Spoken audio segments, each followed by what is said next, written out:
Welcome to an all new episode of Sports Brillrants with your host, Guy on the Couch. Coming off a pretty interesting NFL weekend, yet another TiVo Christmas miracle. 'Tis the season. Idly doodly for Flander Miracle Laroonies. I mean, at what point after it just happens every week does it stop becoming a miracle and just become like what happens all the time? I don't know. It's funny to hear people continue to cruise. Oh, he was 3 for 16 before, the 18 for 24 thing.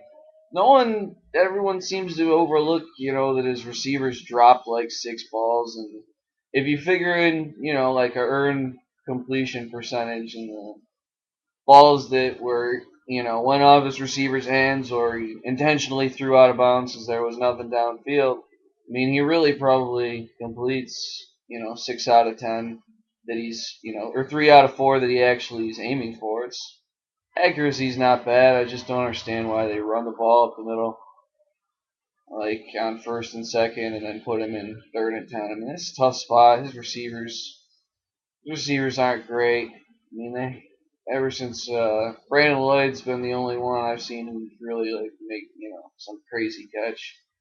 I mean, they're doing all right, but a lot of drops. You figure in the drops, intentional throws out of bounds. He's probably a lot higher completion percentage, and throws for some more yards.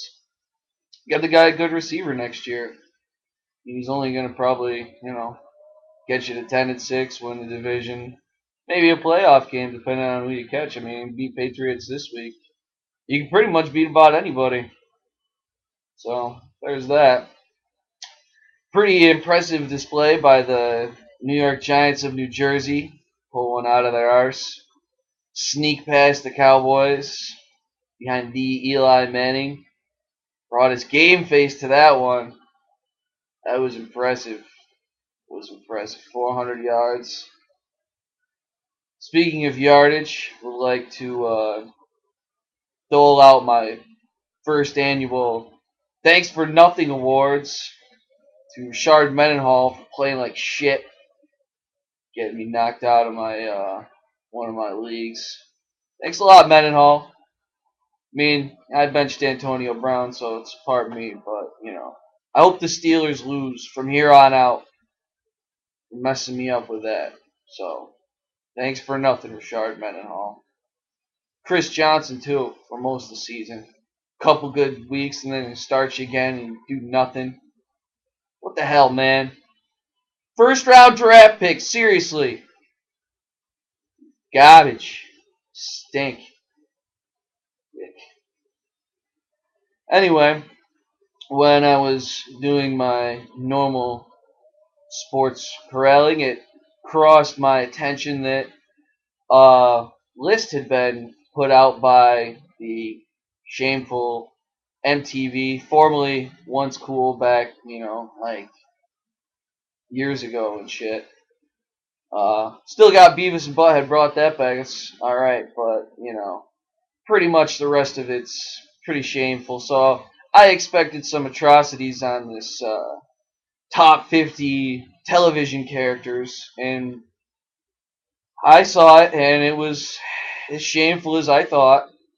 So I feel obligated to do something I won't often do on this show and venture outside of the realm of sports into the land of the best television characters on TV. So this will be the actual list of the Who's the Man for Real 40, because I don't even need 50 spaces. And it's pretty much a combination of 20 shows or so. My recommendation to you is if you're not familiar with any of these characters, you should become so if you are of the television watching, which I would assume you are if you're watching YouTube. I mean, come on. I mean, if you watch YouTube and not TV, that would be a little back-assward. So here is my own personal top 40 Who's the Man list of the best 40 on television. I'm not including cartoon characters because then you'd end up with Family Guy and South Park stuff, and that's kind of cheating anyway. And Beavis and Butthead, stuff like that. And you can't really count animated characters. So we're going to go with the actual top 40. And most of these aren't in any particular order, but I'll tell you which ones are as we go along. Starting off, Mr. Ferguson from Hell on Wheels is played by Common. It's a new show, but shaping up to be really cool. I got to put him on here now because I'm worried he might be killed off if I wait another week because he's in trouble right now. But anyway, Common, good actor. Hell on Wheels, cool show. Definitely check it out. Let's see. Then we got Arnold Rothstein, Boardwalk Empire, based on an actual dude. Obviously, he's pretty badass. He's like he's so gangster that he doesn't even have to be a gangster to like be a gangster kind of thing. It's like he's like above the whole realm. He's just I mean, he'll always be on my shit list in actual reality for fucking with the World Series like he did, but Boardwalk Empire, he's a sweet ass character. Then we got Raylan Givens, gets in a strange amount of gunfights, justified. Little Tennessee Marshal, shoot some folks from time to time. Pretty cool. We got from True Blood, Jason Stackhouse, who's pretty funny and makes the show makes one of the better characters in the show, along with Lafayette, who are the two main actual like funny characters in the show, besides mostly. But those two are one of the best parts of the show. Then we got Kevin and Taco from The League, which is a hilarious show.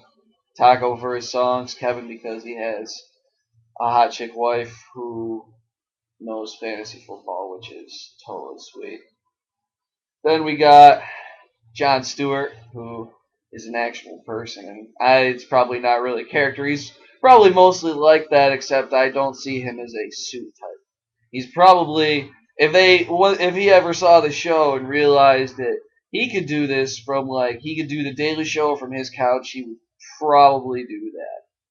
So, he's kind of a real person, but and then you got The Rock. That's right.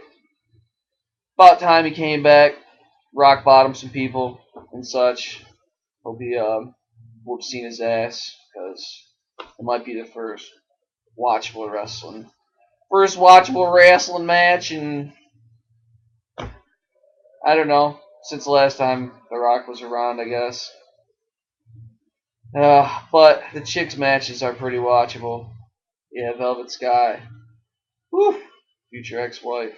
All right. Then we move on to Shane Botwin from Weeds, who started off a little weird and creepy, but then he graduated to Croquet Mallet, and he'll probably end up being like the head of a cartel or something. Then you got Andy, and Doug Wilson, because they're both hilarious maniacs. And then you got Tommy and Lou from Rescue Me, which sadly that's over, but those guys are a pretty hilarious combination. Then you got, let's see, Alex Moran and Thad Castle from Blue Mountain State. Oil changes for everyone! If you know what that means, you're just shaking right now. But Alex Moran, inspiration. The kicker, too. Kicker's pretty awesome. Didn't write his name down. But, Harlan. Yeah, Harlan. The crazy kicker. He's pretty wild, too. And Donnie. Donnie for his laugh. Donnie just laughs. If you watch that show, you'll know Donnie. He's got very big hair. Then we got Saul Berenson from Homeland. He was on the list, shockingly. Daryl Dixon aka the Boondock Saint, who doesn't look like he's 60. He's pretty awesome in Walking Dead. It's a pretty hardcore show. I recommend that one too. Dwight Schrute, the only reason The Office is even watchable anymore. Uh, I mean, it's fallen off quite a bit, but, what are you going to do? Not all shows can stay good forever. Then we got Tyrion Lannister, who was on there from Game of Thrones, and the Dragon Lady, hot chick who looks like Zurong from Dynasty Warriors. Because I don't say bad things about hot chicks with dragons for pets who are fireproof and all types of other crazy shit. Who knows? Game of Thrones, wild show. Wild show. If you have dragons, you can be on the Who's the Man list. Then we move up to Barney Stinson, who the obvious irony of his character as opposed to the reality of the situation just makes it even funnier. But I mean, it's hilarious. It almost makes me want to wear a suit. Almost. Then we got Stephen Colbert, who's one of the greatest characters on television, and he's in the top 10. I was just mentioning him now, but it's funny that people don't even realize. Some people don't even realize he's a character, which is just now that he's been on the air for so long, it's kind of sad that some people are that slow. Oh well, not everyone can be fast, I guess. And you got Russell Edgington from True Blood, who is like 3,000 years old and kind of crazy. And they just let him loose at the end of last season, so he wasn't really in last season, but he gets to stay on the list because he wasn't dead. He was just kind of underground in chains and shit. So, I mean, he's still, been alive technically, so, he gets to still be on there. Then you got pretty much most of the people from Sons of Anarchy. You got Piney, who's now dead, which is I'm really annoyed that they killed him off, by the way. You got Opie, you got Juice, you got Unser, you got Tig, you got Chibs, you got Jax, you got Clay. But most underrated and best character on Sons of Anarchy, well, Gemma, who's actually the head of the Sons of Anarchy, which is really weird, also on the Who's the Man list, although she's been up to some mischief, and I don't like it. Pretty sad that the season ended, and I'm gonna be looking forward to it. But Happy, Happy is the best guy on the show. I wish he'd talk more. He's kind of like, I don't know, he just doesn't talk much. Richard Harrow from Boardwalk Empire, who's on there too, on the list, on their list, surprisingly. I mean, guy's got two faces. He's pretty badass. Then you got Chalky White, who's the best character on Boardwalk Empire, as played by Omar Little, who just like jumped back into like the 1920s to become Omar with like a suit instead of like Baltimore, like I don't know, like robbing drug dealers get up type things. Whatever, trench coats and stuff. Trench coats and shotguns and stuff. Omar coming! Oh yeah, they better not kill off Omar and Boardwalk Empire. That show will fall apart. I mean, I know they were gonna end the wire anyway, but see, it would have ended anyway. You kill off Omar like that, bad things happen. Gotta love Omar. So then you got Jesse Pinkman and Walter White for Breaking Bad. They made the list. How could they not? I mean, they're just self-explanatorily wild characters. Wilfred, who was on there too. I mean, he's a dude in a dog outfit. It's hilarious. I mean, it's one of the weirdest shows ever. But every time I watch that show, I just keep thinking, Frodo. But then number 2, Eric Northman, self-explanatory. He's way up there. He's awesome. But number 1, Dexter Morgan. Come on, man. Dexter Morgan.